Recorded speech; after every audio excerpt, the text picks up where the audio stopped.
So the droop nose was developed. It was simply so that pilots could see where they were going.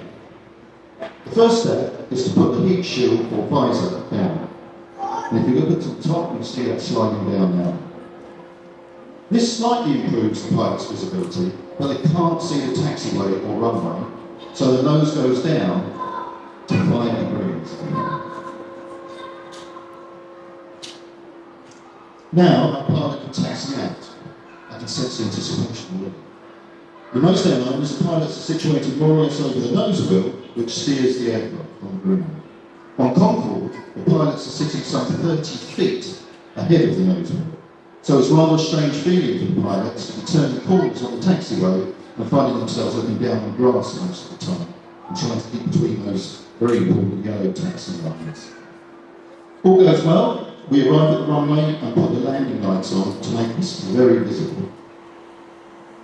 You can just hear them coming down now. It's now time for takeoff. Modern jets adjust their takeoff power depending upon the weather, the weight, etc. Concorde doesn't mess around. Engines are set to full power no matter what the weight. We are rolling. All 4 afterburners kick in, 2 at a time, and we go through about 70 miles an hour. These give extra thrust, and orange flames can be seen coming out of each of the 4 engines. Now we're accelerating hard on the ground, faster than a Formula 1 car, and at a mere 247 miles an hour, we take off, and the landing gear is retracted. I'm pleased to tell you we're not retracting the landing gear today. The afterburners are on for just over a minute and then switched off. We are well airborne by then. For passengers, it almost feels like they're falling backwards as the afterburners go off, and the landing lights are then retracted. As we continue a gentle acceleration through 290 miles an hour, the nose is moved up into the 0 degree position.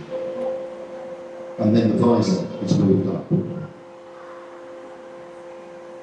Now, streamlining the aircraft when we're in some supersonic action. We speed up to about Mach 0.95, which is just under the speed of sound, but no faster, so there's no sonic boom while we're over land. Conventional airliners have flaps that give extra lift so they can fly slower for landings. Concorde has no flaps, so it gets extra lift from pitching the nose up at about 12 degrees. This compares to about 12 degrees. This compares to 3 degrees for conventional airliners. That means the pilots would lose all forward visibility. So the visor goes down. And then the nose goes down again to 5 degrees. However, because the whole plane is now nose up on the approach, the pilot still can't see the runway. So the nose goes down further to 17.5 degrees. You can now see why we broke that area up. This amount of droop is exclusive to this pre-production Concorde.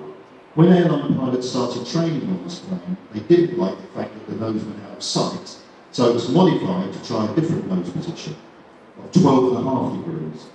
And that was agreed and went into the service Concorde. So let's demonstrate the 12.5 degree position.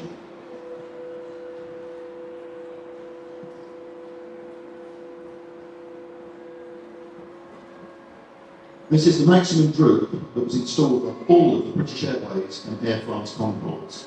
But because this is unique to Concorde, we would have to go back to 17.5 degrees for our landing. We're now ready to land. So, the landing lights are switched on. And working out for landing fuselage. The taxi lights are switched on. We're now on finals.